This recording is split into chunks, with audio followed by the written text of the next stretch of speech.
Pakistan mentioned. What the fuck is civilian government? So the Pakistani Senate approved the 27th Amendment to the Pakistani Constitution. Still needs to go through the House of Representatives, but military dictatorship, we love that, guys.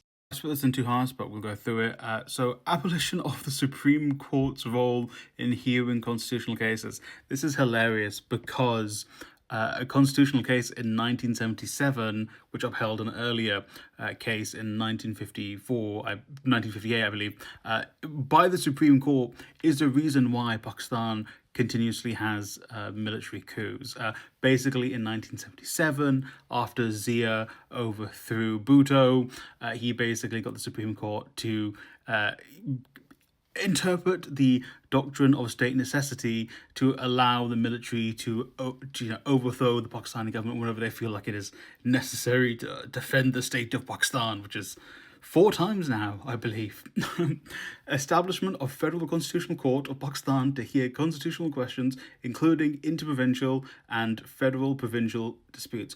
Basically, they've created a higher court than the Supreme Court where they will discuss constitutional cases only, and it's going to be a little bit rigged, guys, because guess who's picking who's going in there right now, huh? Oh boy.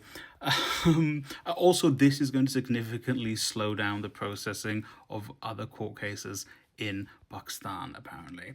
Now, restructuring the process of appointment, transfer, and supervision of High Court judges, including giving the Judicial Commission of Pakistan a role in supervising the transfer of judges rather than direct executive discretion. Basically, this means that the Pakistani president and government can just decide who is in high courts. They can move people around if they want to. They can change who's in a certain court, for a certain, court case, or maybe it's basically allowing them to play with the judiciary, which, oh boy, that's great, when you've meant to have separate executive branches.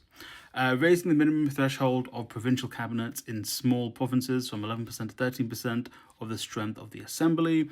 Less related to all of these, but basically it means you can have a slightly bigger cabinet in the provincial government instead of the federal government. So at the moment, your cabinet is basically limited to the total size of the province that increased it slightly. We've got some other heavy hitters. Amendment to Article 243 of the Constitution, which determines the federal government's control of command of the armed forces. The amendment process changes to the command structure of the military leadership, including abolishing the post of Chairman Joint Chief of Staff Committee from 27 November 2025 and giving broad responsibilities to the Chief of the Army Staff, who will act as the Chief of Defense Forces. Basically, it's concentrating more power in the military and the military brass, which... Military coups, guys, how does that sound? You want more? Granting lifetime ranks, privileges, and status of official holding formal senior positions such as Field Marshal of the Army, Marshal of the Air Force, or Admiral of the Fleet. Basically, this one gives immunity to anyone with these jobs from everything. Like, just straight up immunity from everything. And these are like the highest ranking officials in the military. So I wonder why they're looking at getting immunity from everything forever.